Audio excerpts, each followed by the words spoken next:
Lora Arbrador, how are you? I'm well, thank you. Thank you. Thanks for having me on your podcast. Absolutely. I appreciate you being willing to come on and share your story. Let me give the audience a brief introduction for you so they get a feel for who you are and what you have done over the course of years. You are a master of egg tempera, discovering the complex technique at the age of 19. You fully embraced egg tempera as your signature medium of artistry. You also co-founded the Society of Tempera Painters in 1997 and teaching historical representations where, like, what is egg tempera and which came first, a taste of egg tempera history.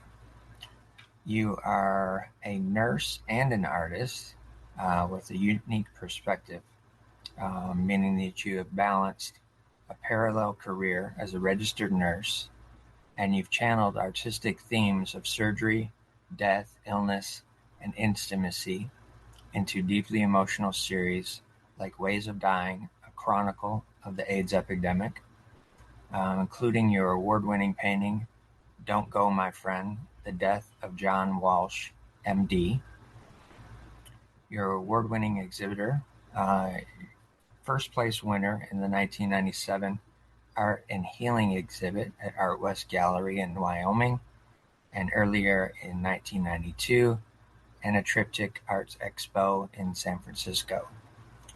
You're a speaker and educator at prestigious venues, invited to lecture on egg tempera at Cornell University's Johnson Museum in 1995, and you have talks and workshops introduced many to share this rare medium.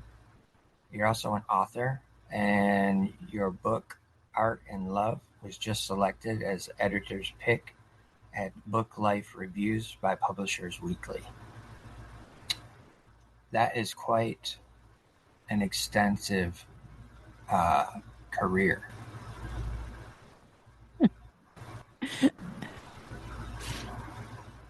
So I usually only have one scripted question, and that's always the first one. Mm. And it is, where were you born, and what was life like as a kid for Lora? Okay, well, I was born actually in Manhattan, in New York City, All right. but at the age of 6 weeks, my parents moved to the Bronx, which is right on the border of Yonkers. So it's not rural, but it's got a lot of trees and plants. And I think I had, I don't know if I would call it idyllic, but when I look back at what kids are going through now, and I think I did have parents who loved me, even though sometimes it seemed like they were trying to mold me in a certain way. And so I had some struggles with that. And I talk about it in my book that I don't think that I was recognized. I don't think that I still don't think I have a lot of talent, but my parents certainly didn't think I had talent. So it was a struggle. When you talk about your podcast is called Artist Recovery, I think that could sum up a lot of my life story, is just recovering from wanting to be an artist and not getting the support. But I really don't blame my parents because I don't think I showed much talent, and I still struggle with that aspect. I have to work really hard. I can imagine. I think many artists still struggle with their abilities and um, what they view their art as versus what the world views their art as. Hmm. So I Hmm. think that's definitely something that plays out through the minds and careers of artists in general, any creative, honestly. Hmm. Um, Going to school as a kid, were you one that was willing and ready to engage with other students, or were you one that was kind of off to the corner, just wanting to observe and not really be seen? I think I was shy, and I'm still an introvert, but I did have some friends, So I wasn't really all by myself. I think I did. I can even think of their names, the friends that I had, girls and boys, but mostly girls. So yeah, I think I did engage with my peers. Okay. Okay. Um, what type of work did your parents do when you were young? Ah, okay. My father was a teacher, high school teacher of chemistry and physics, mainly physics. Okay. And my mother was a stay-at-home mother until I was in middle school, but she was extremely talented in a lot of fields. In art, she made all her own jewelry. She made all her own clothing, and she turned out to be a poet. She liked to create limericks. She even won a couple of limerick contests. Uh, Wow. yeah, so she was not an introvert. Okay. She was out there and very creative. My dad was a photographer, so he was creative too, but mostly more of the brainy type. Right. Right. Okay. Well, that gets us off on a very interesting start with the both perspectives of what your parents were doing and what they did, and I can see that there's that trickle down effect of that creativity into what you've been doing. Mm. Yes, and I'm grateful to them that they saw the value in that. They never wanted me to make it a career, but they encouraged music and art and literature. So I looking back, I am grateful because I see not all kids got that. Right, for sure. Did you know your grandparents when you were young? Yes, I did. I was very lucky. I knew all four of my grandparents, Okay. and my two grandfathers died when I was young, especially my mother's father, Okay. Moisha. He died when I was 5, but I still remember him sitting on the sofa, very, very quiet man, and Yeah. stories about him. My mother said that he had a stroke, and the day before he died, he was fixing his own heating pad. Oh wow. And yeah, my other grandfather was named Wolf. They were all immigrants, even my mother. Okay. My father was the only one born here, but even his parents had recently immigrated. But so Wolf, my grandparents were very Orthodox Jews, but Wolf used to come to our house and smoke cigarettes and watch TV because my parents had rejected religion. Okay. That's the main thing I remember about Wolf. He died when I was about 12. But the grandmothers, they my mother's mother, Hannah, she died when I was 19, and she was very, very loving, and I have very fond memories of her. She came to this country and didn't speak a word of English. She enrolled in school, and she learned to read and write. And then when she finished 6th grade, instead of going on, she said, "I'm going to start all over again." So she went back to 1st grade. This is, for immigrants. She wasn't with little Yeah. kids. Yeah. Yeah. Yeah. But she used to always carry around a book. I think it was called Words of Power. She was always trying to learn new words, but then sometimes she wouldn't use them properly. Like she would say, "I'm so gregarious to meet you," something like that. So Yeah. we enjoyed her kind of malaprops. And the other grandmother was still very, very religious. And she used to go to the neighborhood synagogue when in a snowstorm when it was only she and the rabbi that were there. And when I was at her house, they used to babysit me. She and my aunt. We had to say a prayer before everything we did, and it was Okay. just like I didn't understand it at all, but we had to say a prayer. She died when I was 31, so I knew her quite well. Yeah, Yes. Yeah. I could go on, but I think we'll stop with the grandparents. Okay. Well, what I was going to ask Yeah. was, did they have any creative elements that were in their lives as well? No, I mean, I think when you look at immigrants like that, it's their survival. That's all they care about, except for my Aunt Molly. Okay. I had two aunts, Molly and Clara, and one uncle, Uncle Herman. All right. And I'm actually working on a painting now of their immigration, a very Nice. large painting. And Aunt Molly turned out to be very schizophrenic. Toward the end of her life, she was making speeches on subways and feeding her cockroaches so they wouldn't go hungry, that sort of thing. Okay. And she was a violinist and photographer. She made her living doing. She opened up a photography studio, and I still have a lot of her photographs of the family.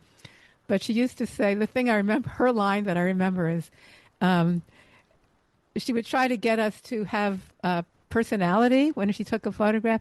And I just remember in her accent, her Polish accent, it sounded like poisonality. So, Oh, wow. and when I look at photographs now, I think, that's some poisonality there.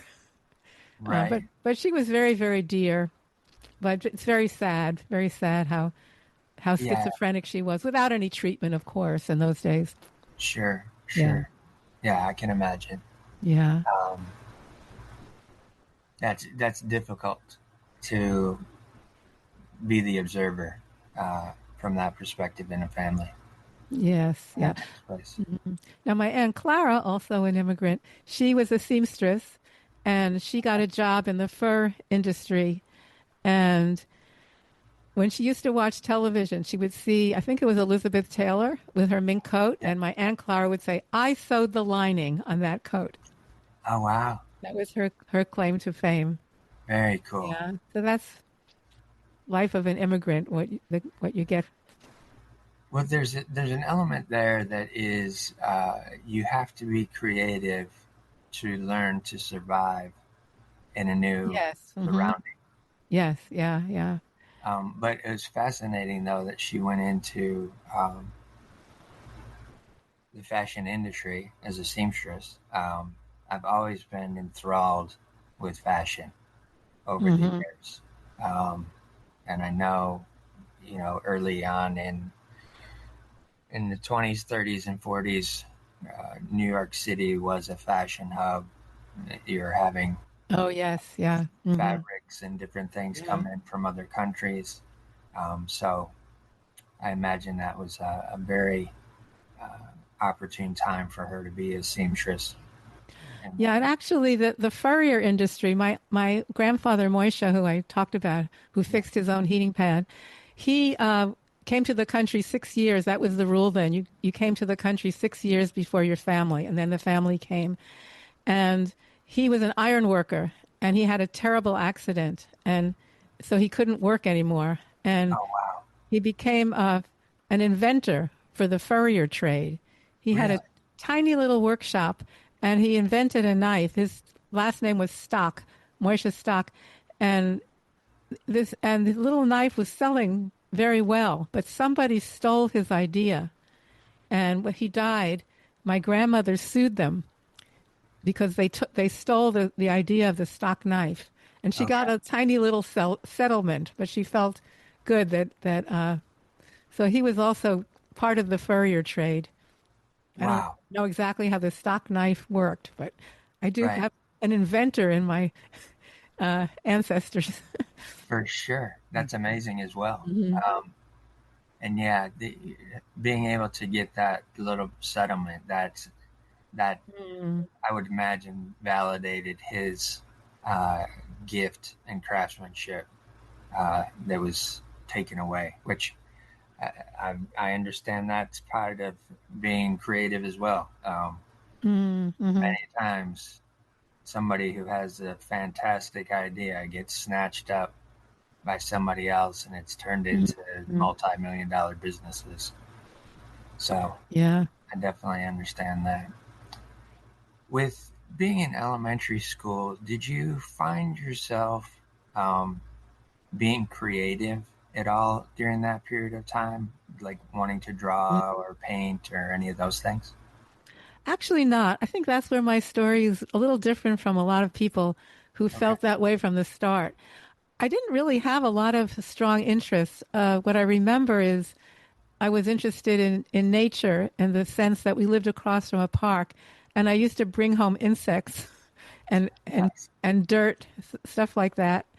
I Okay. was a little bit more interested, I would say, in the sciences maybe, but I think girls in the 1950s when I grew up, you got a lot of praise for just being sweet and pretty, which I was. So that was what I kind of landed on, because I wasn't stupid. I did pretty well in school, but Yeah. I didn't really have any strong interests. And Okay. that's how I got into art. Was my parents were thought that children should have the arts in their life, so they would send me for. I write about this in the book. They sent me for modern dance lessons and then piano lessons. My sister was fantastic at piano. My mother had a beautiful voice, and she sang with some classmates who are now famous opera singers. But I even flunked the first music test they gave me, and she demanded that I take another one, and she coached me on how to do Okay. it, and I passed. But so finally they said, okay, she's not good at this, and they sent me for art lessons with their friend, Ruth Brody, who is a very accomplished watercolorist. Okay. And that's how I got started. I think I was 11 or 12. It was just a very small class in her basement. And I was just doing whatever she said. And for some reason, I got really totally into it. And she was very, very respectful of us. It was like she treated us as an adult, and she pointed out how I could improve. And so I was a late bloomer in that sense. I didn't have, one of the chapters in my book is called Not a Prodigy, because everyone says, "Oh, I was so into it right from the start," but I wasn't into it, and I wasn't good at it either. So Right. it's a little different story of artist recovery. Sure. Sure. Hmm. The the encouragement that you got from her rather, Hmm. um, did that did that give you enough courage to continue taking those classes and continue on in that way? Yes, actually, it did, because I applied to the High School of Music and Art. I was at the age where if you wanted to go to this, it was a public school for the arts, you had Okay. to prepare a portfolio.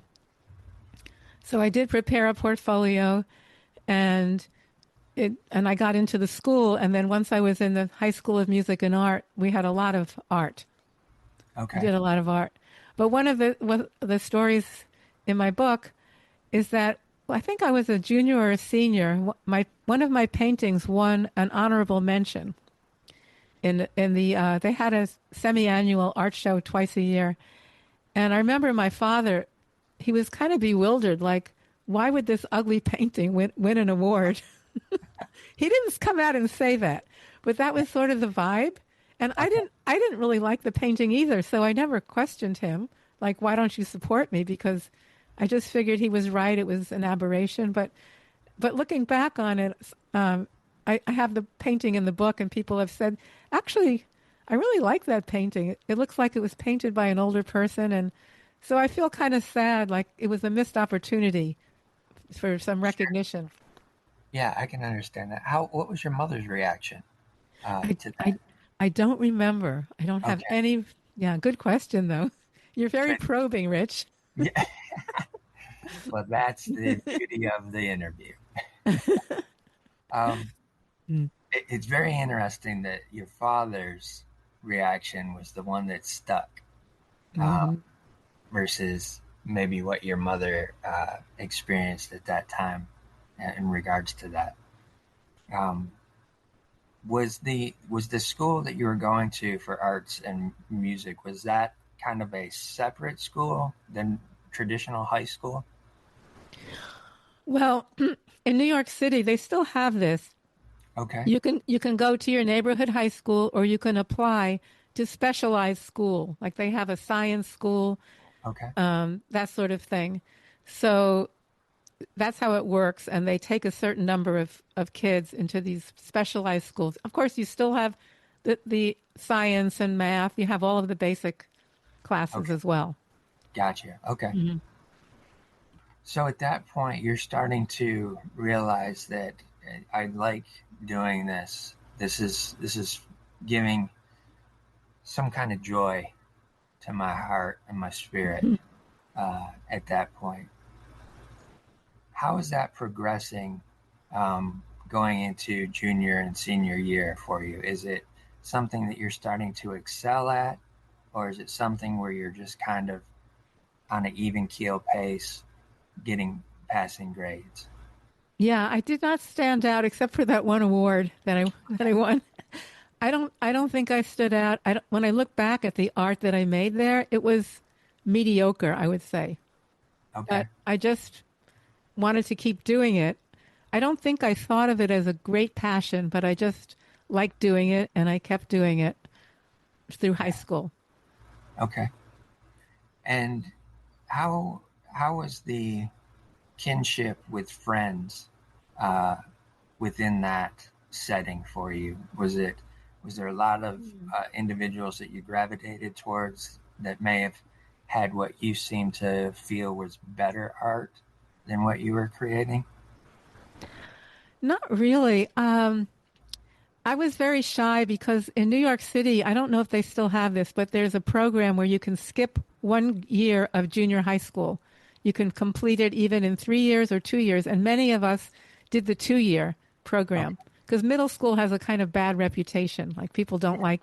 So I did the 2 year. But then when I got to high school, I was a year younger than most of the other kids, and I felt very insecure. They were very sophisticated, and Uh-huh. they dressed really well. The school was in Manhattan. Okay. It was a public school, but it was a very good school. And so some of the kids that had come from private school, they were more wealthy, and their parents were filmmakers and gynecologists, and I was kind of like lower middle class from the Bronx. So I felt very intimidated, and I made one friend, and I just clung to her, and we did everything together, and I was okay with that. I didn't have any boyfriends till I was almost finished with high school, and as far as the other kids, I don't remember them being really great at art or anything. For some reason, it didn't really Okay. stand out. Got you. Did you find yourself excelling more in that time frame in science and stuff that may have been similar to what your dad was doing? Not in high school. I actually was more interested in elementary school, and my father would bring home chemicals from his lab, and just he was always very inquiring. Like when we would take a nap, he would say, "Okay, I'm going to put ice under your bed, and when it becomes water, you can wake up." It seemed very magical. He would Right. he would do a lot of that kind of like, experiments. Okay. And I did get quite interested in science. He also, one of the other wonderful things he did in the 50s, girls didn't have any role models for the sciences, but he knew about Madame Curie, who was a Okay. famous physicist, and he Yes. told me about her. And so when I look back on it, I think that was very progressive of him to give me that role model. But Yeah. I don't remember. I was not very good at math or I was not bad at anything. I was just, I would say, highly mediocre. Got you. Got you. Or average, just average. Average. Okay, average. Yeah. Yeah. I want to turn that phrasing around for you. Okay. Mediocre seems like a pretty low bar. I think you have a little bit of a higher bar there. Okay. Um, Mm. when you're getting towards the end of your high school era, uh, and you've got this friend that you're really close to, and you're doing a lot of things together, are the two of you thinking about going on to college or anything after high school at that point in time? Not through her, but the real turning point for me was that when I was 16, I had finished my junior year. My father was a high school teacher, and he used to go in the summer for these enrichment programs Okay. for high school science teachers. So he had the opportunity to go to California from New York, and he said, "You have to get a summer job because if you don't, you're going to have to come with us." And for a high school kid, you don't want to spend the summer with your parents. So, of course, I was also kind of lazy, and I didn't get the job. I didn't get a job, so we went to California in the summer. But he had this presence of mind to find out that he could enroll me in the University of California at Berkeley, even though I hadn't finished high school, just for the summer program. It was, I don't think it was even a program for high school students. It was just summer school. And I enrolled in 2 classes there. And I did go to Berkeley. He also let me live in a dorm, so I didn't live with them.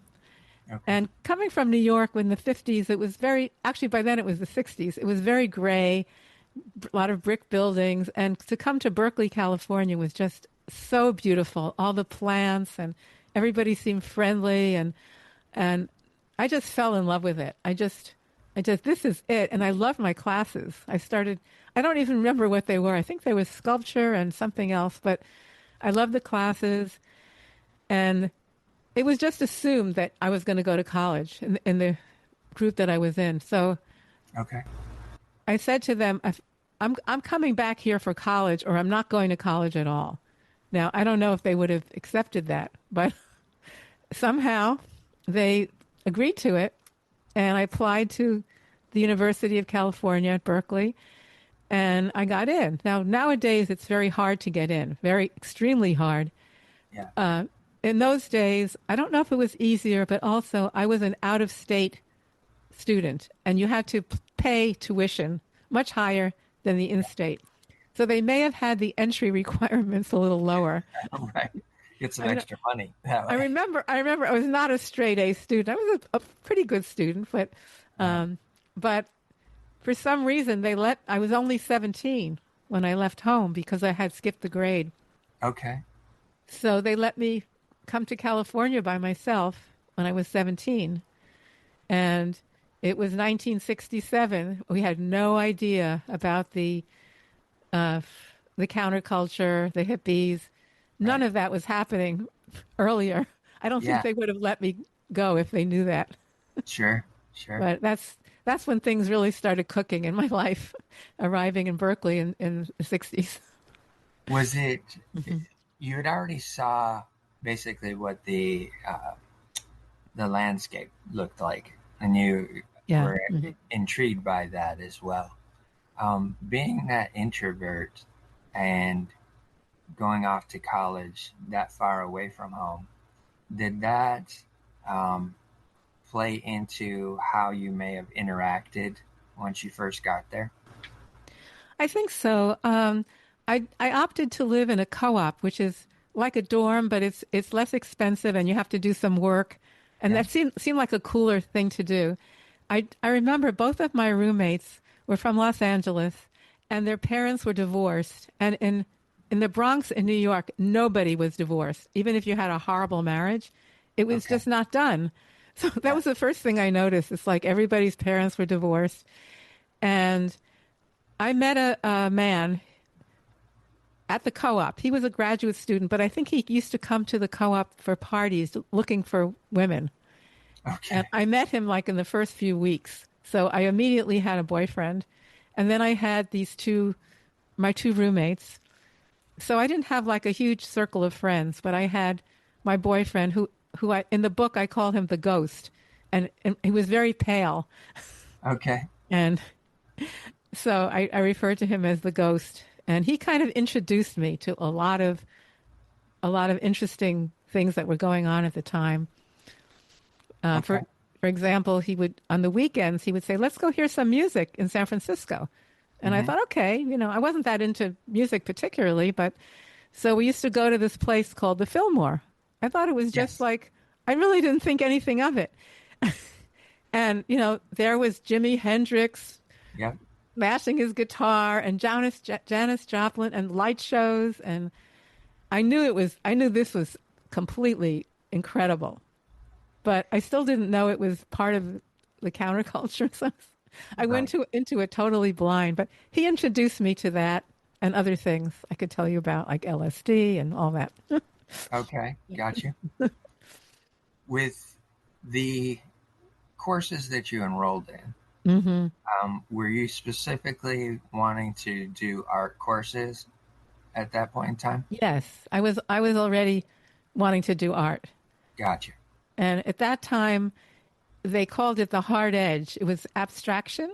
And you All were right. supposed to put masking tape on your canvas and then paint over it. And then you pull off the masking tape and you have these very hard edges. That was what was in at that Yeah. time, which I did not relate to. No? No. Okay. Okay.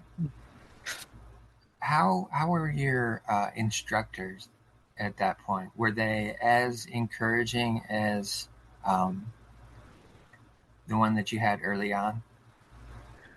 No, I was not that intimate. And actually, that first year in college, I have very little memory of even the art classes. It was so much counterculture, and I was already becoming a hippie. I was already wearing long skirts and flowers, and the professors, a lot of the professors were dropping out or just teaching the minimal. The whole scene there was really pretty crazy. And Yeah. so the main thing I remember was that I did take LSD, but only once because I had a bad trip. Okay. And uh, so I was really getting into the whole hippie culture, and I dropped out of school at the end of that year. Oh, I wow. I decided school is meaningless. What? Why am I even here? I just bought into the whole thing. It's like I just want to be. I don't want to do anything. Right. I was programmed my whole life. I used to go to elementary school in the summer. We went right to summer camp from elementary. I went to summer camp all the way through high school, and I was just totally scheduled.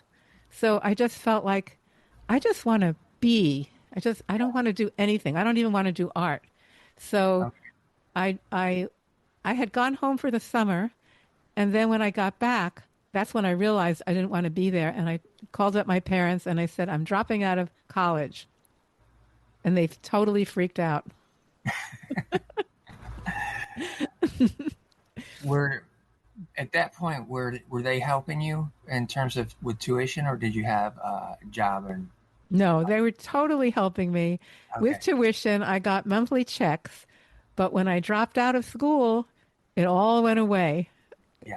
because they were not the coddling type of parents. They were supportive. Sure. And I knew they were right to do that. But so I immediately had to get work. Okay. And um, oh, but the first thing that happened was that they consulted the family doctor because this was like, she must be on drugs or something terrible. Oh, And wow. we had this very lovely family doctor, Dr. Gaynor. We Uh-huh. all went to him. And he told my parents, this is an emergency. You must fly out to Berkeley and find out what's going on. She's either having on drugs or she's having a psychotic break or something. Oh, Because wow. in those days, people did not drop out of college. Yeah. It wasn't really done. But very soon after that, everybody was dropping out. But Yeah. I was one of the first. So Okay. my mother flew out and she demanded to see the school psychologist. So I lucked out. This is a story in the book. I lucked out, and the school psychologist turned out to be a former co-worker of Timothy Leary and Richard Alpert, the LSD researchers at Harvard. He had Yeah. worked with them at Harvard, Okay. and he was a PhD psychologist. He was my assigned psychologist. Yeah. So he separated us. He asked my mother what was she worried about. Then he asked me, and I said, I've been scheduled my whole life. I just want to experience this. So then he told my mother that I was totally normal and she shouldn't worry about me. So I'm still like extremely grateful to him For real. for, Yeah. for, for doing that. And then my mother's like really a fun loving person. So after that, we went out to eat. I showed her around and we had a great visit. So that was diffused. And I just went and got a couple of part time jobs And lived life. and just used to wander around and just look at the plants and do nothing. We- Yeah. Did you, did you still continue to go to music concerts and festivals and different things at that point too? I don't remember. I know that I was there at one of the human beings and I heard the Grateful Dead. Uh-huh. I was not like heavily into music. I kind of regret it now because I could have seen a lot more, but I did see Janis Joplin a few times and the Jefferson Airplane. Yeah. But that might have been more when I had the ghost boyfriend. I did break up with the ghost. Did you? Yeah. Over the summer because that was the other thing that was happening was the whole free love. It was very things were very loosey goosey around Yeah. sexuality and but Yeah, but what happened was after a few months, maybe I got bored. I don't remember being bored, but I started painting again on my outside of school. I Okay. just was making little paintings and that's when I thought, if I go back to school, I'll start getting checks from home and I can take art classes and I'll be in a better position than a dropout with two crappy part-time jobs Right. making a few little watercolors. So after a year, I went back to school. Okay. Interesting. Hmm. And then you dove into the art. That's when my very first class, the teacher's name was Boyd Allen. He was part of what they call the Bay Area Figurative School. Uh, and he was just, it was basic art materials. So he had to tell us we had to do oil paint and watercolor. And one day he handed out a piece of paper, one page. He said, "This is egg tempera." And he said, "I have no idea how to use it, but you all have to try it because it's a historical medium and that's the assignment." Yeah. So I had no idea what to do, but I got the equipment. I had plywood and pigments. Pigments are dry powdered colors, Yeah. and you Yeah. mix them with egg yolk. That's the egg tempera. Okay. And then you have to get this white chalk-like powder, and you mix it with glue, with the rabbit skin glue, to make the gesso, which is the coating, the priming. Nowadays, people use acrylic gesso underneath their acrylic or oil paintings, but for egg tempera, you can't use acrylic gesso. The egg tempera doesn't stick to it. Got you. You have to use a special priming that's very difficult to make. I don't remember, I did make it, but I don't remember much about that. But I just do remember that I fell in love with this right away. The paint was just, the priming is very, very absorbent. And the Okay. paint just slurps in. And then you put on more and more layers. And it has a special feel to it and a special look to it. And it was like love at first sight kind of thing. Yeah. Yeah. Was the drawing process um, was it conducive to allow you to continue painting? Whereas with oil painting, you can paint and then you've got to wait a while and then you can go back to it. Was egg tempera a little bit more um, relatable to like gouache or watercolor? I'd say a little bit more like gouache, but with watercolor, yeah, you don't usually do. It's like akin to what they call dry brush watercolor, Gotcha. where you have a dry brush and then you can do layer after layer. Yeah. Okay. So it's more akin to that, but you can do very watery washes, which I'm experimenting with now. Yeah. Yeah. But Is but mhm. is that picture behind you? Is that using some of those? Yes, that's a reproduction of one of my egg tempera paintings. Okay. Excellent. Excellent. I'm seeing it's got some later hues to it, so I was curious if that was where you were able to express some of that transparent. Yeah, well, typically people say that egg tempera is a blonde medium. In other words, that the paintings look a lot lighter. Yeah. But when you study it more, you can get, and a lot of my other paintings are much darker. Okay. You have to work at it, but they're not all light. But that one does kind of look typically like that. Although it's a Okay. reproduction, so the real painting. I probably should try to hang the real painting there. I still have it. That's a good idea. All right. Once you've gone back to school, do Hmm. you start to garner some more friends that you become close with, or are you still in the mindset of I'm just focused on doing this and I just want to move forward in my own little world? Well, part of the 60s counterculture was communal living. And it's kind of, excuse me, I mean, students live together anyway because of it's cheaper and roommates. So I did have various roommates and I did have friends. I'm still friends with one person from that era. And at one point, though, this was when I was still dropped out of school. To save money, I bought an old van, 1948 Ford panel truck. Okay. And it was on its last legs already, and I didn't know how to drive because I was from New York.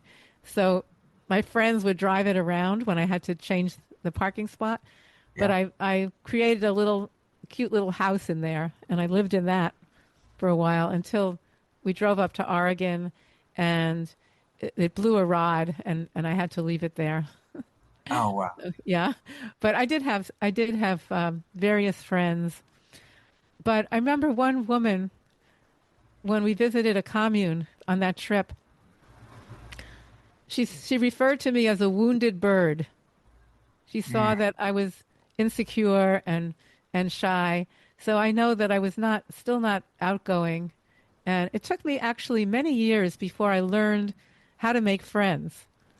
okay. I actually I might have even been in my I don't know if I was in my 30s. Yeah, but I read books. I'm one to read books about things. All right. And I said, I really, I just don't really know how to make friends. And I read some books about it. And that helped me. And since then, people think of me now as somebody with a lot of friends. But I wasn't always like that. Oh, wow. Yeah. That's fascinating. Fascinating.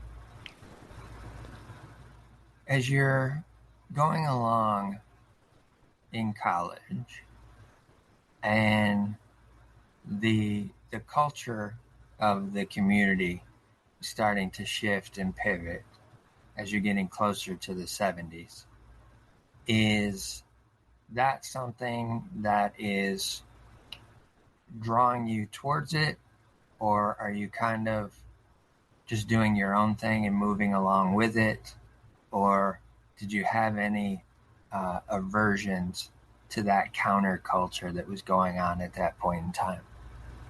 That's a good question, Rich. Well, first of all, in my senior year, or at the beginning, maybe it was at the end of my junior year, I transferred to the University of California at Santa Cruz because Okay. I just felt that Berkeley was just too big for me and I wasn't making friends. I wasn't learning from the professors. And they had a visiting transfer program. So it was there that I first started getting some confidence in my art. I had two professors in particular who recognized something in me. Okay. And I think that was the beginning of how I started to realize that this was my life's passion. But after that, I had to go back for my senior year to Berkeley. There was a rule that if you transferred as a visitor transfer, you had to go back. And toward the end of that, I think it was 69 or 70, I could feel the whole counterculture collapsing. And it was a Okay. terrible shock to many of us. We thought that the whole world was changing for the better. We thought it was a whole new world where there was going to be peace and love and just the whole hippie ethos. Yeah. And we just felt it collapsing. When you look historically, they say the Haight-Ashbury became lots of drugs. And I didn't experience that, but I did experience like it's over. The 60s are over. And at that point, I moved back to New York. Okay. Okay. And uh, Hmm. at that point in time as well, how was that transition in terms of California culture during the early 70s and New York early 70s? Yeah. What happened was I realized, even though I had gotten some confidence as an artist and realized that this was my life path, I knew I couldn't make money at it. I didn't even try, really. Okay. I just said, I just have to do something to make money. And I was interested in working with mentally ill people. And I went to a psychiatric institution and offered them to work with their patients with some art materials. Because I had a theory that if you gave patients professional art supplies, like not the crappy stuff they Yeah. usually have, Yeah. that they would be more into it and the work would be more interesting. So I did that just once, but I worked in a big mental hospital in Napa. I don't think it exists anymore, but um, and then I did another session at a smaller place. I didn't do art with the patients, but I noticed that there were women that were talking to the patients, and they didn't have any uniforms or name tags. They were just sitting there talking to the patients, and I just thought, that's something I could do. I could do that. since I Uh-huh. can't make money from my art, and I asked around, and they said they were registered nurses. Okay. And I thought a registered nurse would have a white cap and a uniform, and Right. I had a totally different idea of what a nurse was. So I started looking into it, and I found out there are many different kinds of nurses, and I decided to go to nursing school. All right. So when I got back to New York, I started looking into it. But I did have my very first art job, my actually only art job. I worked in a textile design company. And my Nice. job was they would give me a pattern and then they would say, you need to do this in watercolor in these different colors, match the colors. Yeah. And actually, I'm good at matching colors. It was kind of a good training for an Yeah, artist. for I was sure. there not quite a year. And they said, at some point, well, at some point, you're going to get to do the next step, which is to maybe do a little bit of designing. But it looked like it was going to be a long time before I became a fabric designer, and Yeah. it was pretty boring. So I decided to go to nursing school. Okay. Yeah. And did you specialize with the nursing school in working with the mental health industry, or was it just a general course study that you took up? Yeah, you had to do everything in nursing school. You have to do all of the different specialties, and we were sent to a mental institution. Okay.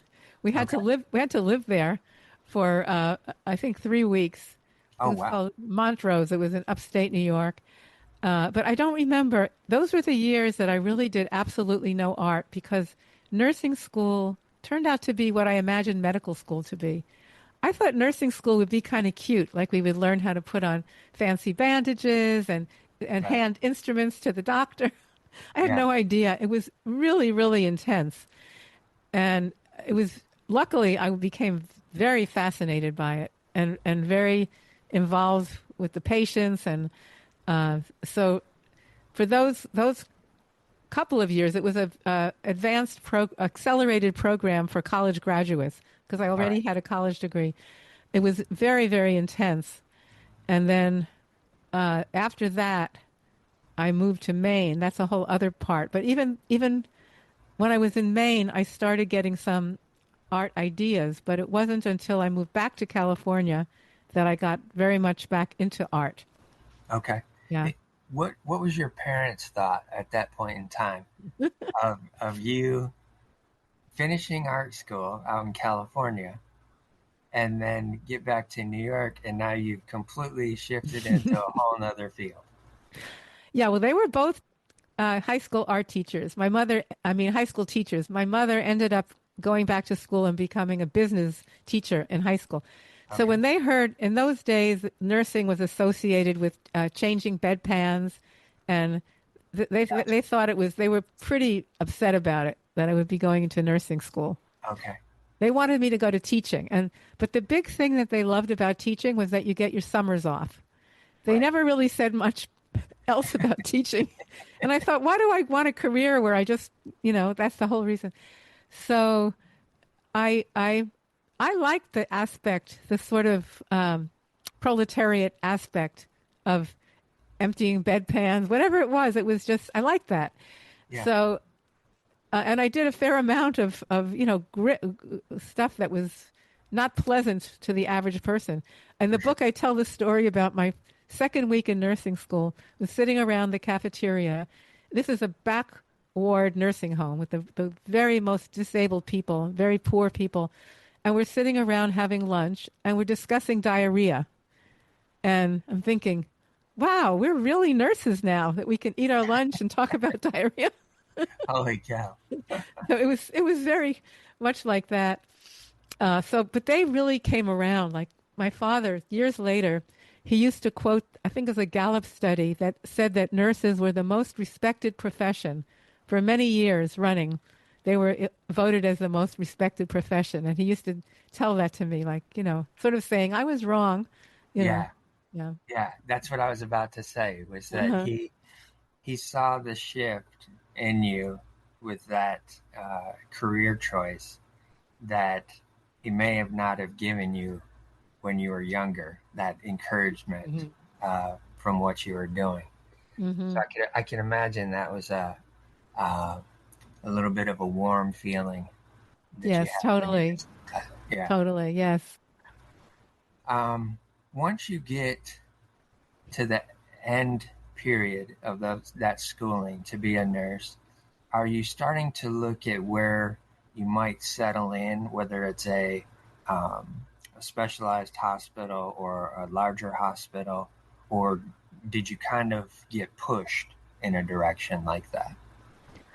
Well, they always tell you should go to the wards first, just to a hospital.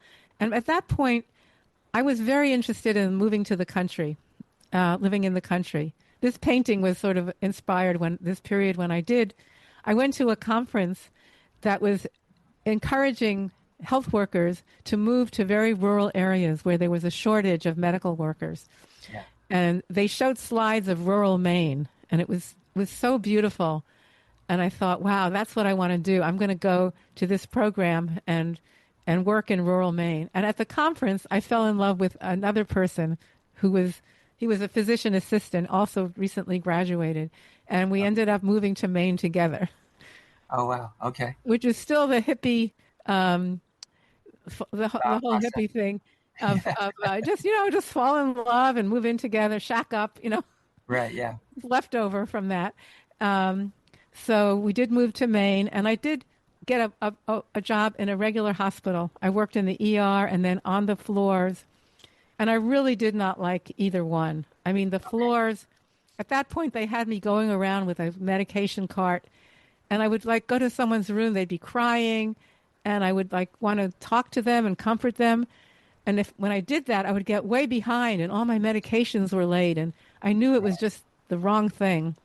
Yeah. So I did end up going to back to school to become a nurse practitioner, also in Maine, and then I had some very interesting jobs as a nurse practitioner. And I forgot what your question was, Rich.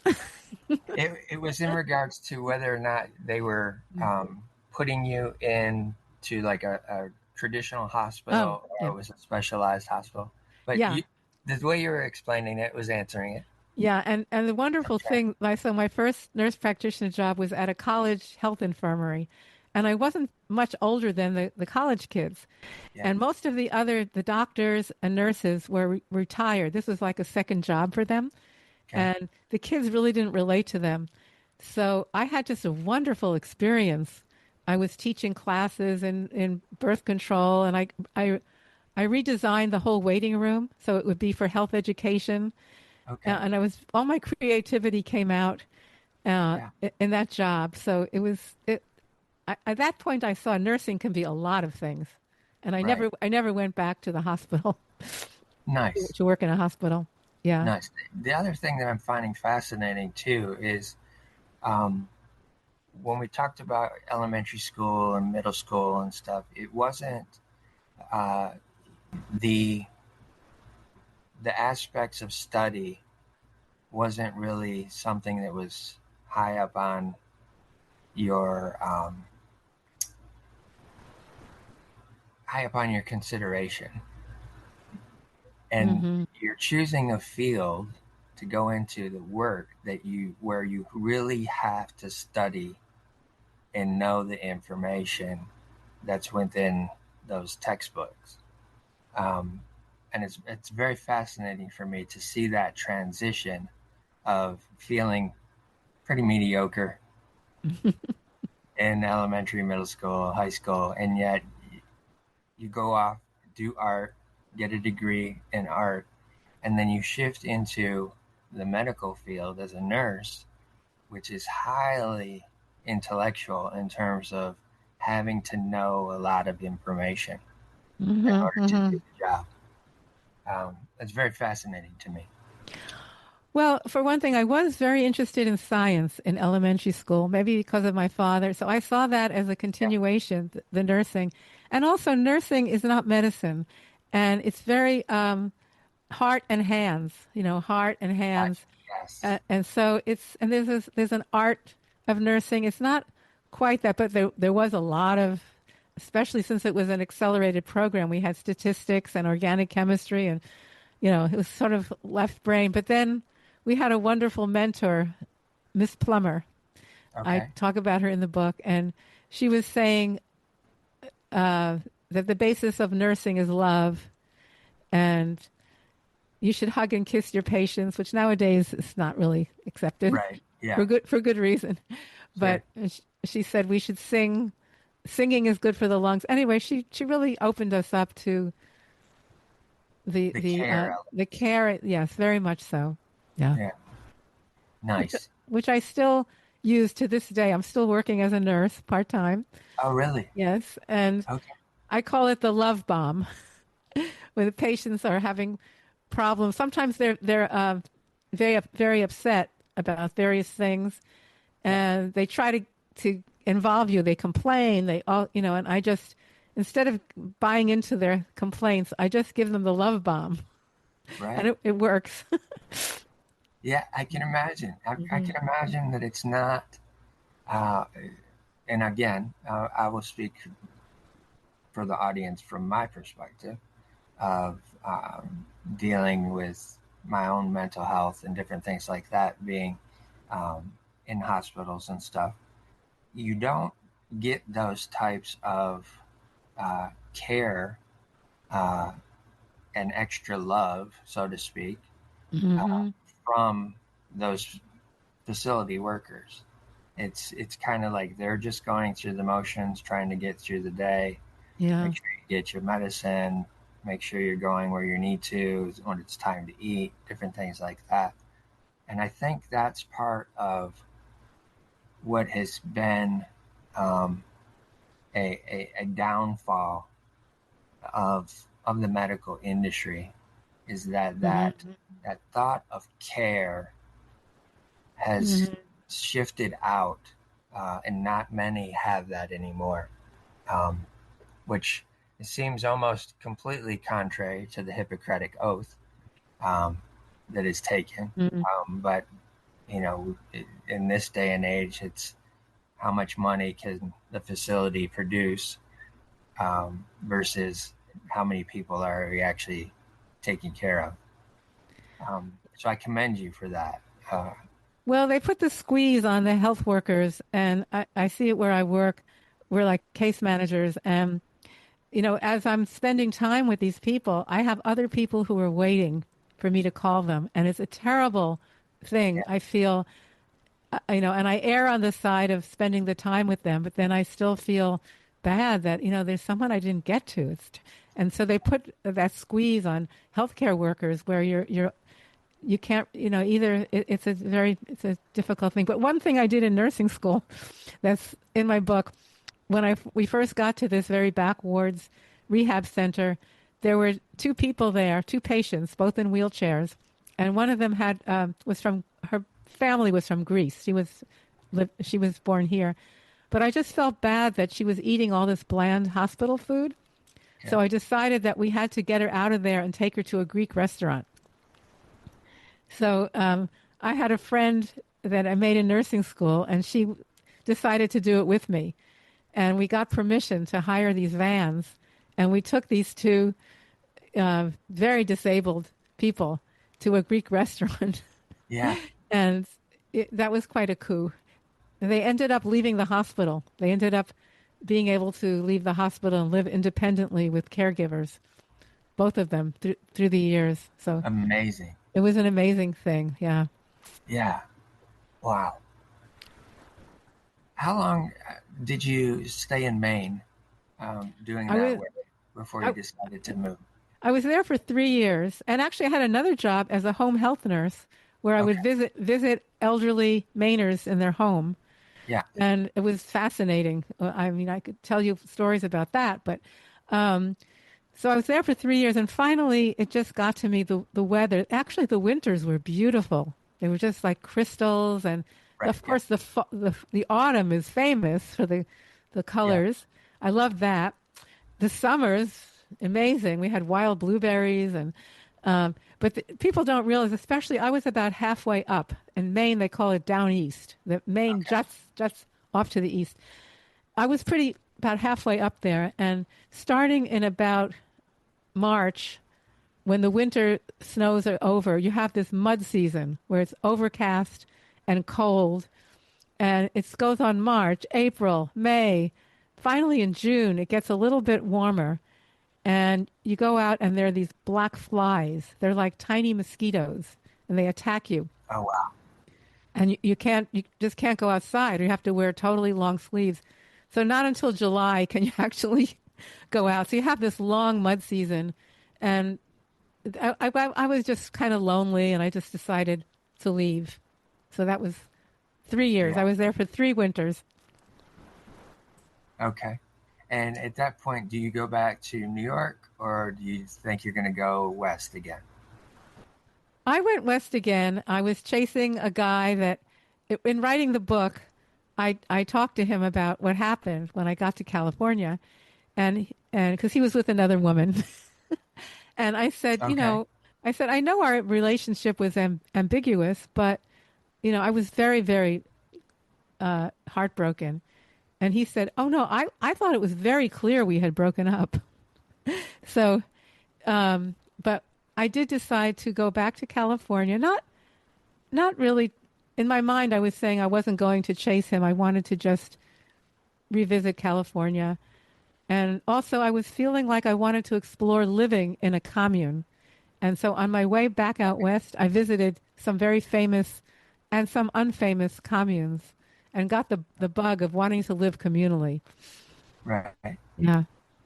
And how was that for you in terms of the community and the culture of that environment? Well, I didn't stay that long in each one. There was one called Twin Oaks, which I really felt very good about, very simpatico. But they had this one custom, wasn't really a rule, but in the bathrooms, there's like 100 people living there. In the bathrooms, you just opened the door. You were not allowed to lock the door. You just had to open the door, and if someone was there, then you could leave. But Right.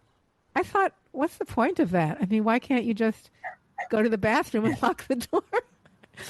And for Right. some reason, that was like, no, I'm not gonna live here because of that. But otherwise, it was pretty wonderful. They had Sure.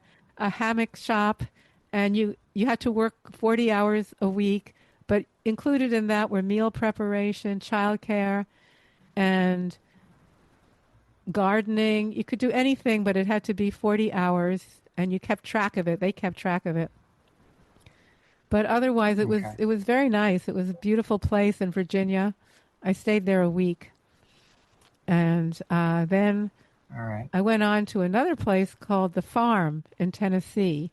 It's also a very famous commune. It's still going on today, as is Twin Oaks. You can still go and live in Twin Okay. Oaks. You can visit, and you can, if they have an opening, you can live there. Yeah. Uh, the farm has a very storied history.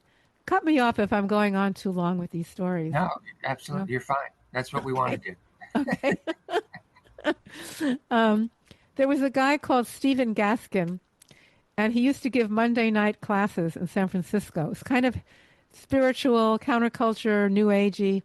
I Yeah. never went to those when I lived in Berkeley in those days. But at some point, he said, "Okay, now we're all going to go in a caravan, and we're going to go find some place to live other than California." So they had a caravan of 80 vehicles, and I have a picture of it in the book. And they landed on a big piece of land in Tennessee, where they still are to this day. And that was I'm not sure when exactly they moved there, early 70s. So they've been there ever since. But Stephen Gaskin, he died. But at a certain point, they were taking in so many people and medically disabled, psychiatrically disabled. They took any pregnant woman who didn't want an abortion. They were not anti-abortion, but they just wanted people to have options. And so a lot of people came, gave birth, and left the babies there. They were adopted into the community. Stephen Gaskin's Hmm. wife, Ina Mae Gaskin, wrote a book called Spiritual Midwifery, and she set up Okay. the first birthing center outside of a hospital was there. Very revolutionary. And so they had all kinds of soy factories to make tofu, very creative, but they had too many people. They couldn't support them. So in the Okay. 80s, I think it was in the 80s, they changed. This was after I was there. They changed the rules that you had to be able to support yourself. So a lot of people left, but about 200 stayed, and they're still there. I think the population went up to 1,000 or something during that period. But I was there Oh wow. before that. They had a free store, and I remember somebody was shouting, the free store has toilet paper. And so we went down to the free store, and the shelves were pretty much empty, except for the toilet paper and a few other things. Oh wow. And we got the toilet paper, and it just showed me that where they were at that time, it was difficult. They were having financial Yeah. difficulties.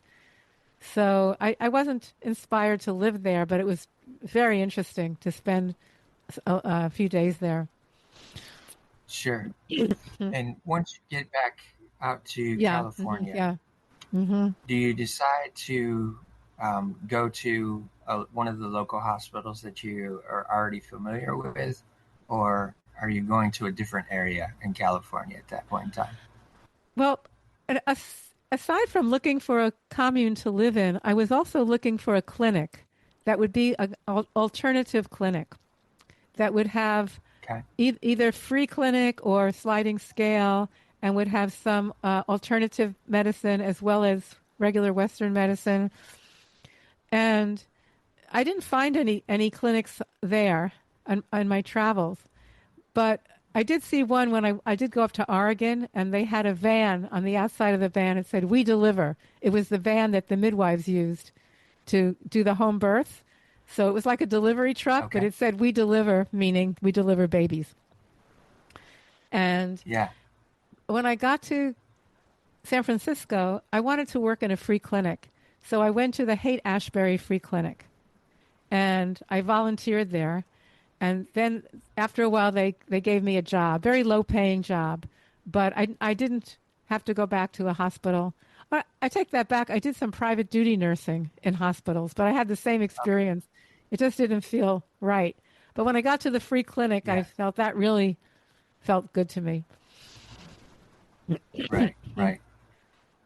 And at this point in time, based off of the uh, writing that you did or the work that you did in regards to the AIDS epidemic, is this Oh where you yeah. first start experiencing that phase in society?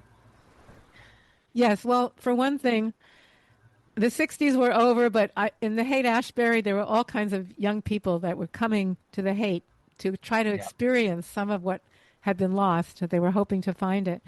And also the gay culture. When I moved back to California in the 70s, Mhm. the late 70s, the gay culture was booming, and Yeah. I made a lot of gay friends, and it was wonderful. It was a wonderful open culture and very creative. And at the Haight Ashbury Free Clinic, I met some people there who are gay. So what happened was we were treating people with sexually transmitted diseases, and some of this treatments were just not working the way they used to work. And Right. then I think it was 1981, we started hearing about, they called it the gay cancer. We started hearing about this, and then very soon it was identified as AIDS, uh, HIV virus, and it was awful. We just saw people, beautiful young men, dying and walking around with gray hair and canes and wheelchairs, and they were dead in 6 months at that time. Yeah. Yeah. It was just terrible. Yeah, it was really. Yeah. It's definitely horrible. When I was young, um, my early elementary years, we had a friend of the family, really good close friends of the family, and their brother had come down with AIDS, Mm. and so they were taking care of him at their house um, for that last phase of his life. Oh, yeah. And so early on, I I experienced what that looked like Mm, on a first-hand basis. So I understand exactly what you're talking about, what that the visual of that experience is, um, and it's not back then. It was not pleasant at all. mm-hmm, It was devastating, and during that time, it was not something that was kind of being prioritized as something that needed to be addressed with full mm, force of uh, medicine and whatnot. So I do understand what that period in time was like, mm-hmm, mm-hmm. for sure, for sure. While you're at this clinic, are you seeing that this is for sure what you want to continue sticking with? Is the private clinics and places where you can be more of that caring nurse? Yes, yes. But I did eventually, I should really look at my resume because I don't have the dates straight. I should have it posted nearby to refer to. But at a certain point, not long after, can't remember what happened at the hate clinic, why I left. It's funny. I have to ask some people about that. But became interested in research, Okay. medical research, because all of our treatments, everything we do in medicine is based on research studies. And whenever somebody had a problem or a friend, in those days there was no internet. So you had to go to Right. a hospital, you had to go to the medical library, and there were these huge volumes called Index Medicus. And you would look up everything and find out, write down the journals you needed. Yeah. Then you would go to Yeah. the stacks, and I'd find all these heavy books that had all these old journals and find what you needed. And then you'd go to the Xerox machine. It was really hard, but I knew that research was so important. So I found myself unemployed at one point, and I was interested in research. And I interviewed some nurses. I didn't know that nurses could be researchers. There were these Okay. actually twins at UC Medical Center, and I did an informational interview. And they said, "Well, you'll need to get a PhD in nursing." And I thought, "Oh boy, I don't know if I want to go back to school in nursing." At that point, I was interested in art still. And she said, Yeah. "But you can go check the bulletin board downstairs. Sometimes the researchers need nurses to assist them, Okay. in their research." So I went down there and I saw uh, a physician who needed a nurse to help. So that was my first research job, and I did a lot of creative work with him because his research study was foundering. It was not he couldn't get the research subjects he needed. And because Gotcha. I was a newbie, like nowadays, you can't just walk into medical research. You have to, I don't know if there's Yeah. a degree in it, but you have to have some training. I had no training, but I could think about why his project was not working. And I came up with some ideas, and then I made a poster. This is where my art came in. It Okay. was a study about the neurologic side effects of cocaine. And I made a poster that had like a mylar mirror, and I put some rock candy for the cocaine and a dollar Yeah. bill, and Okay. I posted it in the not the lunchroom, but the some kind of a break room, and then I distributed all kinds of pens all over the place. Please call this number when you have a patient who's had a stroke or a seizure from crack. It was crack that was doing it. It wasn't regular Okay. cocaine. Gotcha. Anyway, um, in a few months, I had filled up his study with all of the subjects that he needed. I think it was because I was thinking outside the box. Yeah, for sure. So after that study ended, he passed me on to another neurologist, and he was working with AIDS research. And at that point, I had a very dear friend who had died from AIDS. Before that, I was in awe of the nurses and doctors who were working around the virus because it was very scary to us. We didn't really Sure. understand how it was transmitted. But after he died, I was offered this job in AIDS research, and I said, "This is it. I have to take this."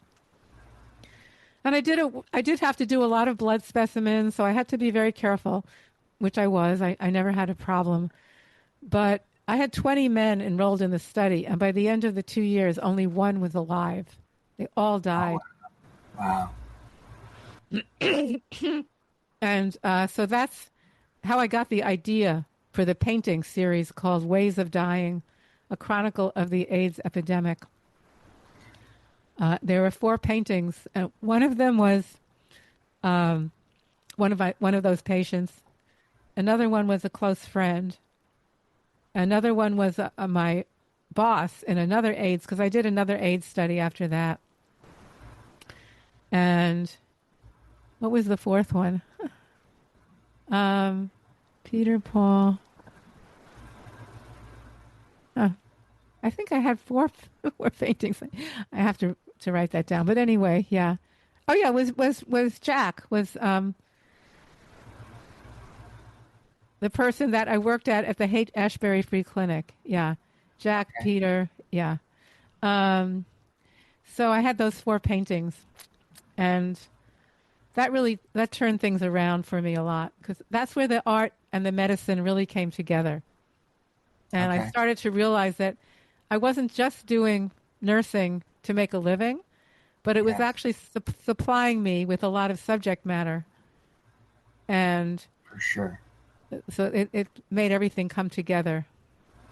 And at that point too, with that, those those pieces that you're doing being so personal, um, based on the experience as well, are are you starting to realize that you want to venture more into art at that point so that you can start expressing some of what you're experiencing in these environments externally? Yes, by that time I had gotten back into art. And the way that happened was when I was working at the Haight Ashbury Free Clinic, I had an apartment and I was taking a class at the local city college, community college, just I think life drawing class. And through my work at the Haight Ashbury Clinic, I met somebody. First, I met a woman who was volunteering there. She introduced me to a group of people who lived in a commune. And I fell in love with one of them. It was kind of a love at first sight thing. Okay. And he was an artist. And so Okay. he really, really encouraged me to do the art. And that's when I got back into the egg tempera. And he ended up leaving the group, and we lived together, and we took an 8-month trip to the great museums of Europe. Oh, wow. It was very eye opening. It's all in the book. Okay. The book is called Art and Love because it weaves together my art experiences with relationships, with love relationships, and also it ties into that I love art, and the yeah. So yeah, that's when I started getting into it much more seriously. Was when I met him and we went on the trip, and also And we were doing art before that. We were doing a lot of art together. okay. Yeah. Okay. I always find it fascinating when there's a couple that are both creative. Hmm. It's a different type of relationship, I think, when that takes place. Yes, and I have not done that since. After that relationship collapsed in the most dramatic way you can imagine. Since then, I mean, my current Oh, boy, wow. boyfriend, who I've been with 9 years, he's a computer programmer. So Okay. yeah, I think there's only room Got it. for one artist. I might be wrong about that, but it was very A lot of wonderful. times, yeah, a lot of Yeah, times that is the case. it was very Definitely. very very wonderful and intense, and I'm not putting it down, but Sure. No, exactly.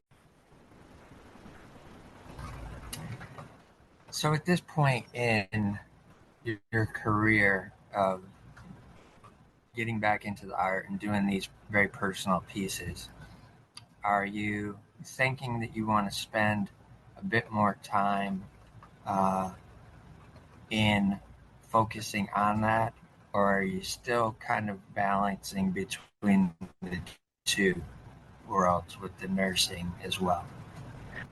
Yeah, I think it began a period where I was frustrated because I had to work, even though I pretty much usually work part time, it still felt like a real struggle between having the time to paint and the time to make a living as a nurse.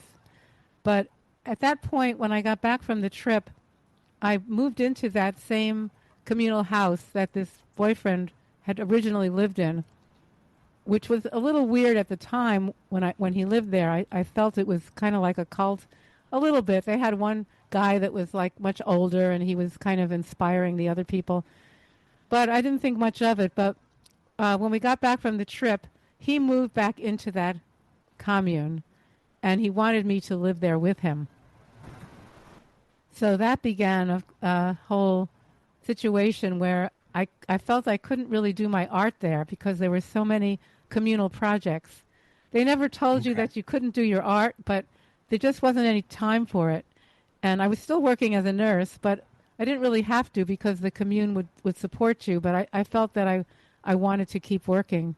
So I was still working a couple of days a week as a nurse.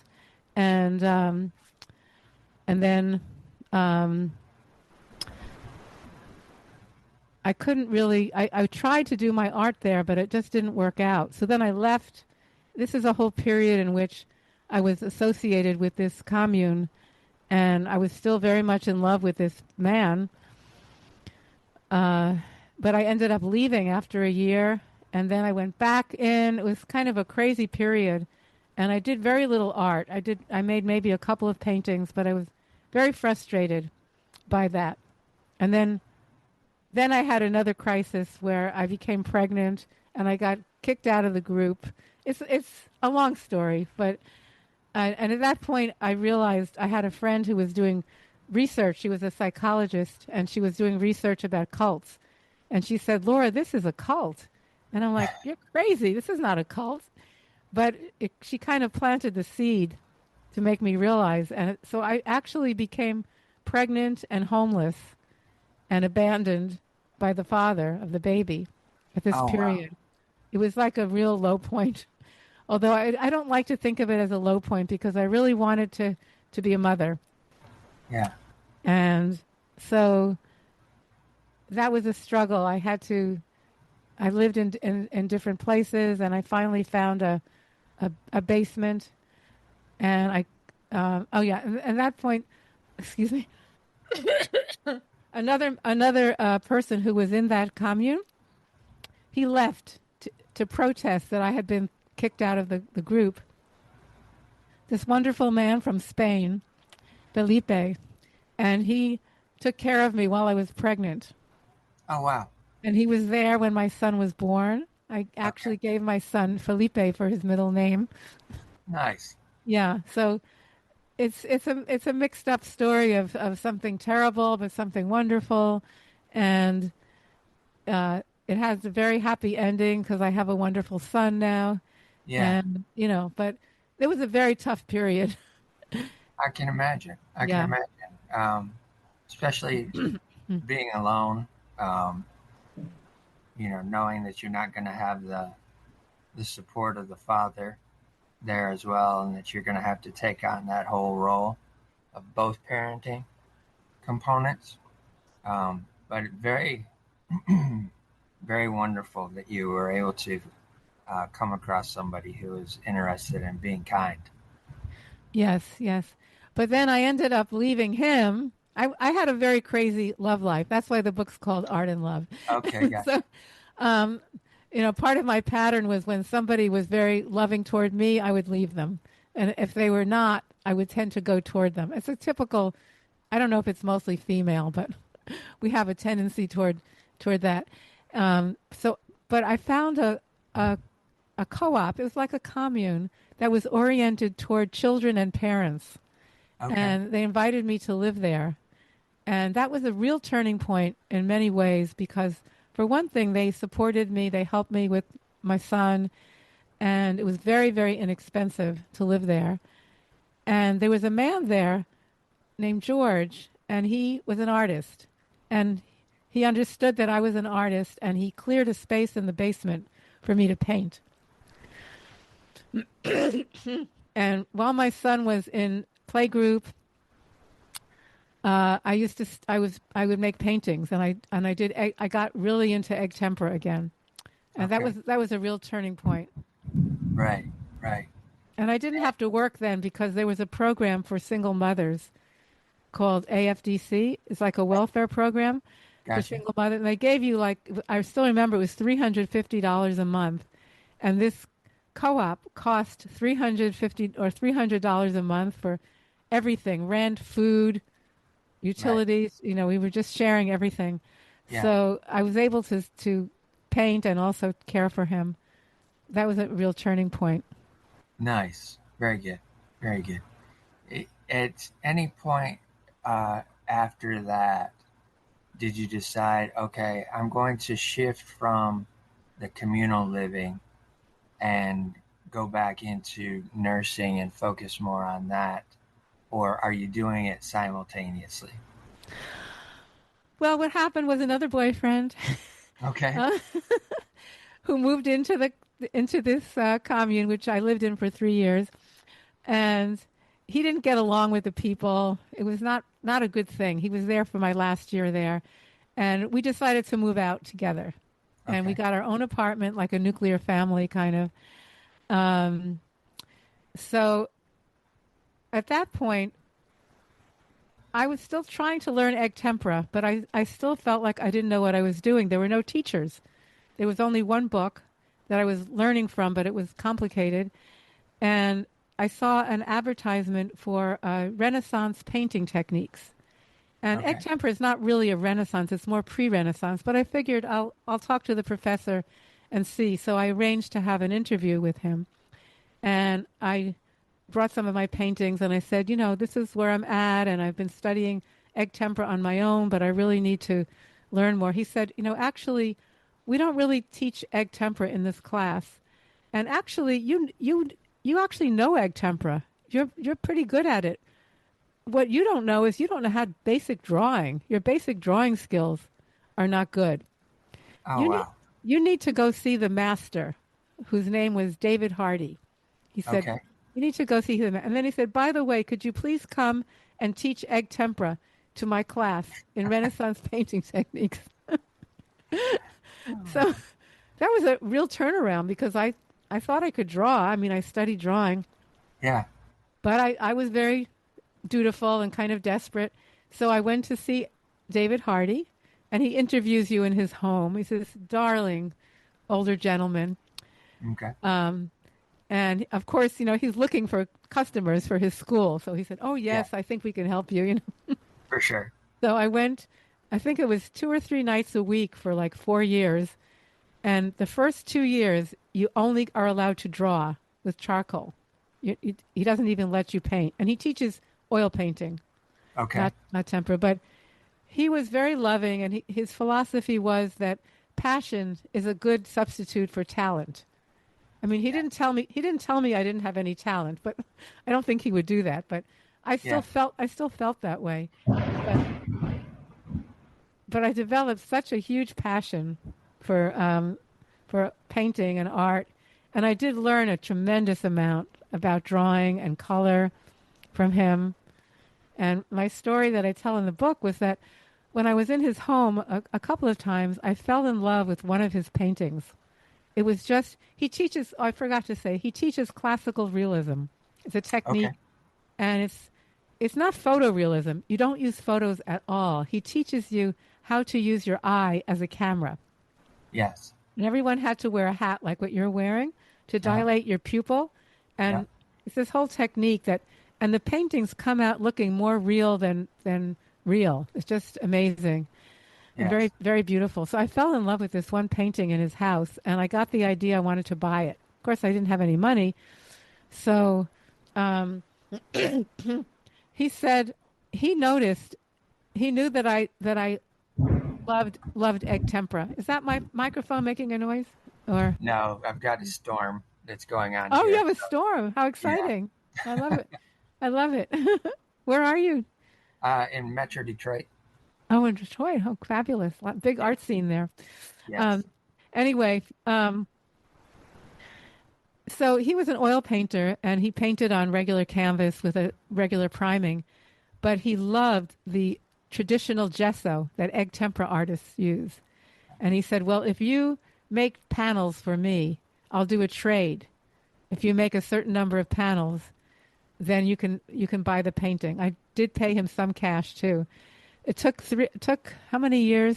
I think it took 3 years to pay it off. It was on layaway. I didn't get the painting Oh, wow. until, but I made him panels, and then I trained another student how to make the panels for him. And then at the end, I made a party, and I invited all my friends and David and his wife Sally, and I put a cloth over the painting. And then when everybody was there, I pulled off the cloth to unveil the painting, and and then it was mine. I had it in my house. I still have it right in a place where I see it from my bed. I still really love it. And he Nice. was he was very touched that I made him this party for his painting. That's fantastic. That's fantastic. What's interesting is that you're going to see if you can get some help in terms of furthering your career with egg tempera and your skill set, and you get feedback that your drawing skills are not great. But in the same breath, he asked you to come in and teach, which I always find those things very fascinating within the art community, that someone is willing to um, kind of give you a side-handed critique, but yet, and then turn around and say, you're fantastic enough, we'd like you to teach. Yeah, it was quite a turning point. Yeah, it's always amazing to me.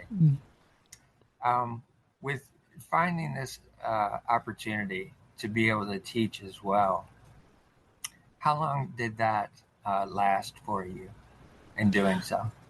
Well, at that point, I only taught one class for his in his school. Later on, I did teach egg tempera, but it's another way to possibly make money instead of nursing. But I didn't really like teaching so much. I like what I'm doing now, which is giving talks, lectures about the history of egg tempera and that kind of thing. But the actual teaching, part of it was there's a lot of supplies involved, and I had to bring them here, and um, so it didn't turn out to be something that I wanted to do. Like my parents always wanted me to teach, but I don't think teaching was ever in the cards for me. Yeah. Yeah. Well, it's interesting though. Again, you have the you have this internal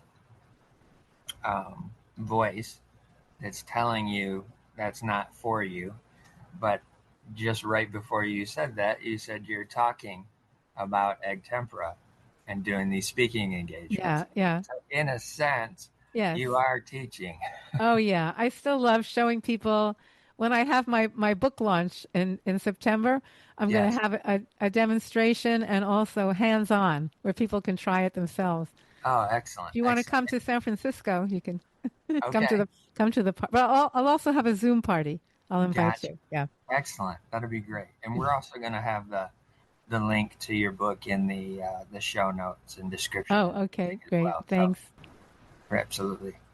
Um, when you start to see that this is going to move you forward with your skill set,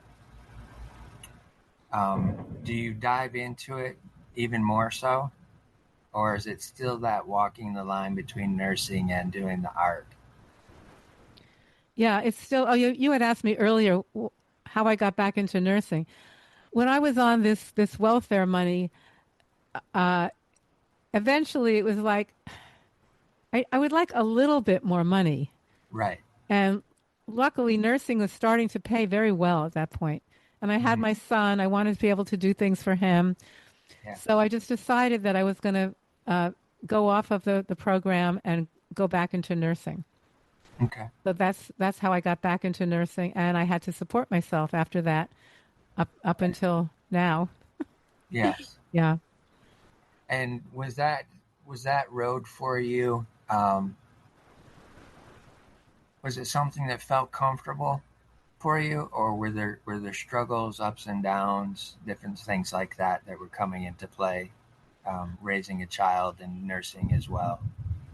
Yeah, it was rough. It was hard. At that point I was doing research for 10 years, and I just tried to balance it. I think I was working part-time most of that time, but 3 days a week, and then I had my son. So I got pretty good at just painting when I could. Yeah. Yeah. Yeah.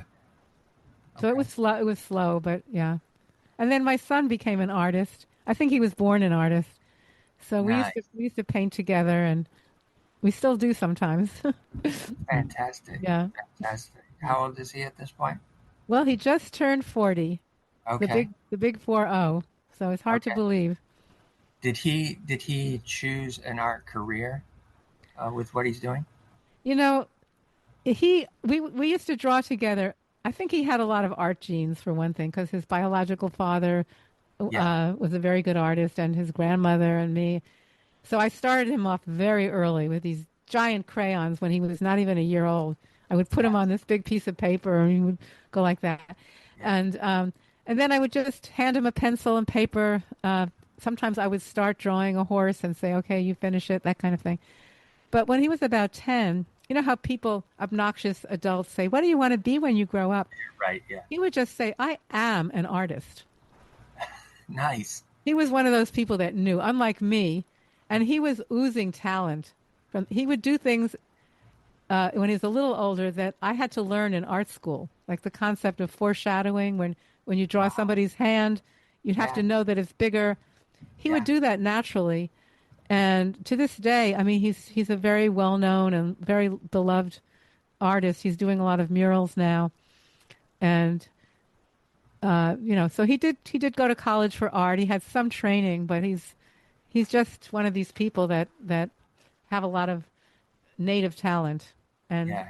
also Gifted. he has an amazing imagination. That's This is one of fantastic. his T-shirts that he makes Okay. good art. He does very linear work. Cool. Nice. Yeah. At what point do you start thinking, I'm going to write books about what I'm doing? That's an interesting question, because I always, when you're an artist, when you try to get a little bit more professional, you have to write what's called an artist statement. And it's just nasty, Yeah. because you want to paint. You don't want to be trying to explain in words, but you kind Right. of have to do it. So I developed this thing that, why don't they ask writers to paint, to do, Right. they never ask writers or any other kind of an artist Yeah. to make a statement in a medium that's not their own. So I Right. was kind of very against writing, but of course I had to do a little bit of it. And but then I saw that a couple of things. When I used to go to a museum, they have a lot of stuff writing on the wall. You can learn about the artist. And I Right. thought, I have to admit that I do like to read about it. Okay. And at that point, some of my paintings were very narrative, like the AIDS paintings. There was a story behind Yes. it, and you could kind of see the story from looking at it, but not really the whole story. So I decided at one of my exhibits to write out the stories of those particular paintings. And people loved it. They were so moved by seeing the story and the writing. So I think that's how it started. Although I later found an autobiography that I had started before that, a few years before that, just telling some of the stories that I told you. Uh-huh. So I think I had some basic writing, but at that point I had these stories and I had the paintings, and some of my paintings have been kind of controversial, taboo subjects, the death and dying, but also I have things about menstruation and when I was nursing my son, lactation, and Okay. then some about sexuality and sensuality. Okay. And I felt like I had to do these paintings. Is what I wanted to do. I was not Yeah. really interested in doing just straight landscapes. I love that kind of work or still life, but I had these urgent messages that I wanted to paint about. Yeah. But I still felt shy about it. I don't want to offend anybody. And so that part of the book was like, well, I'll just put them in the pages of a book. I don't have to hang them uh, somewhere where people are going to be upset about it. They can look at it in the book. So that was part of the idea. And so I just started writing more stories and that kind of thing. So that was how it started. Okay. It's fascinating too because I'm assuming, based on what you're saying in the conversation, that a lot of the research that you're doing, you're having to do a lot of notes and stuff like that as well. Is that correct? Well, I got into the book also has a section about the history of egg tempera, and that's a whole other aspect that happened when I was first traveling in Europe, Yeah. how I got interested in the history, which I was going to write a whole other book about the history of egg tempera, but I decided to condense it into an essay at the end of the Art and Love book. But so no, I don't have a lot of notes. I have a lot of just different writing here and there. And at some point, I thought, well, this is sort of coming into a book, but I need to edit it. I need to do something with it, but I don't feel like I need to hire an editor. I'll just find a book. So I found a book called 10 Steps to Self-Editing or something like that. It's Okay. like $2.99 on Amazon. So I bought the book and I followed all the steps. And then I still felt I didn't really know what I was doing with this book. I thought, well, I'll just contact the author of the book. She was this woman living in England. And I said, maybe you could look at my manuscript and see, do I have anything here? Or should I just keep it in a drawer or just give it to family and friends? So she read it and she said, this is interesting. Her husband is an artist and she's always wanted to make a book for him. She was Nice. kind of really semi-retired from editing. She really didn't really want more editing work, but it intrigued her because it was something she wanted to do for her husband. But she said, I don't know you. From what you've written here, it's not coming through who you are at all. There's no passion. There's no passion here.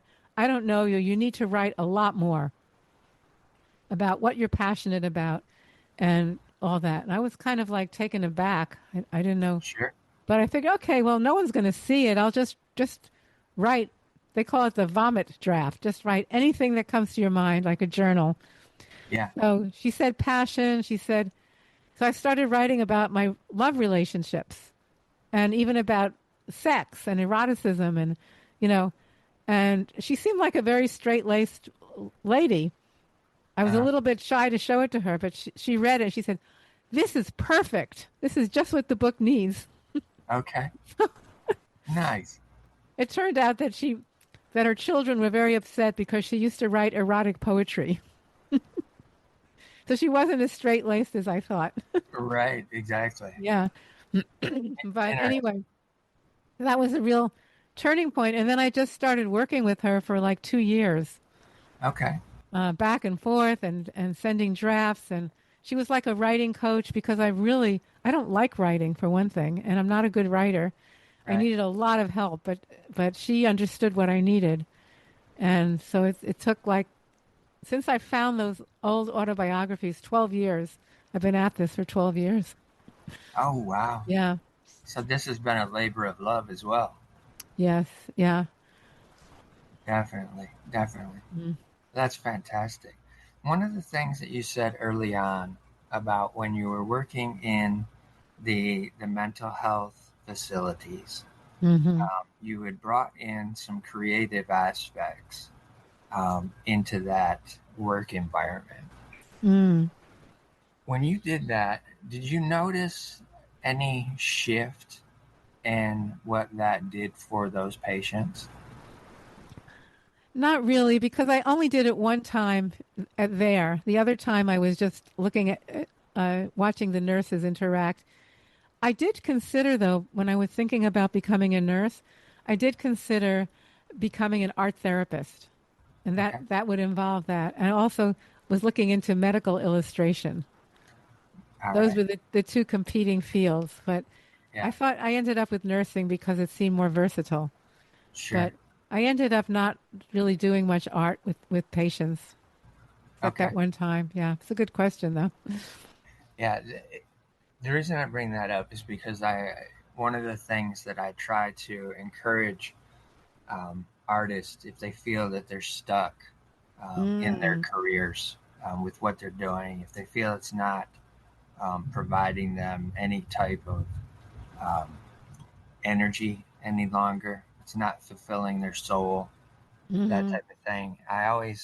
Um, I always like to suggest the opportunity that art can have within a healing environment mm-hmm, and how profound that can be for those patients.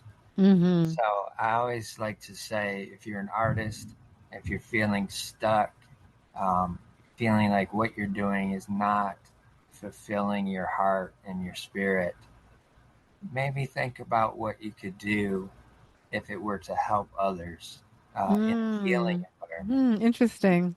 and how that might shift somebody else's life, which will in turn Mm-hmm, give you a mm-hmm. sense and perspective that will bring you some joy. I love that. Yeah. So Yeah. I always try to put that out there for creatives who may be listening and thinking, you know, I've been really struggling and I don't know where to go.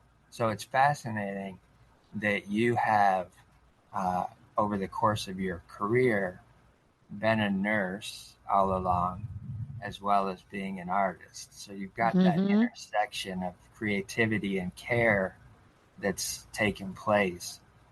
And one has complemented the other in different areas across your life Mm-hmm. story. So I find that fascinating. That was one of the reasons why I wanted to have you on as well, Oh, is because interesting. I already saw that perspective, Mm-hmm. Mm-hmm. and I wanted to delve into that some more with you today. Mm. So I'm very thankful for that, that you were able to come on and have this conversation. Thank you, Rich. Absolutely. With this new book coming out and moving forward with your career, do you see yourself doing more books, more storytelling, or is there a specific genre in the creative arts that you want to explore? Well, the book has taken over because I had no idea what self-publishing involves, Yeah, and I never even considered going into traditional publishing. I just didn't think anyone would be interested. So I've had to learn. Actually become a publisher as well as a writer. I've had to okay. learn both fields, and consequently, as of just a few months ago, I stopped painting. Until then, I was doing both, but it's gotten as I approach the launch, it's gotten so much. So I really, really, people keep saying you're going to write another book. I really do not want to ever write another book again. I have ideas for paintings. Yeah, However, the one idea that came recently was that if I'm lucky enough to make these new paintings that I have ideas for, and some of them are already in the works, I could see having a second edition and okay. adding, because all my paintings are in the book, Yeah, and that would really interest me. And then I could update. I could change a few things, update my life, whatever. But so in that sense, yes, I would do a second edition of the book, but not definitely. a new book. Okay, only okay. only new paintings. Right. There you go. There you go. I think that's a fantastic place for us to be able to end today, is with Okay. that thought process that you're going to just expand further uh, I, with what you've done. wonderful. One of the things that I always like to remind the audience at the end of one of these conversations is to always listen to your heart, but also be kind to your mind. Ooh, I love that. I've never heard that before. Thank you.